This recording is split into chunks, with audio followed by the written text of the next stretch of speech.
সেরা সেরা কষা কষা কালারটা সেরা আছে। আমার একটু দো না।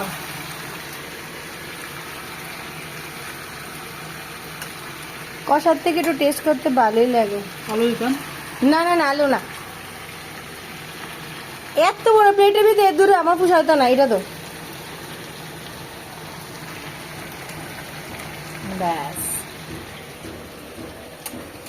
আগে জনে মা রান্না করতো তখন মার সামনে বাড়িলে আপনাকে দাঁড়াইতাম, আর মার মাংস কষানি তো এত স্বাদ হয় মানে কোনের মতো না, যদি অক্ষণ তার মা রান্না করে না তো কখনো পাই কষা টেস্ট করার লেগা, কিন্তু মা থাকলে যেরকম বাড়িলে দৌড় দিতাম নির্লজ্জের মতো, লজ্জা লজ্জা কিছু লাগতো না, ইডিয়ার অক্ষণ হয় না আর কি। এখন ডাক দিলে গিয়ে খাই, ডাক দে অবশ্য কিছু কথা গেলে লাভ নাই, কাকে তারা ডাক দেন, কিন্তু এই মা রান্না করলে যে একটা কষার সেন্টায় ওইটা অক্ষণে লুপ্ত হয়ে গেছে। যাই হোক বাপ্পা দারুণ টেস্টি, দারুণ। আসতে পারে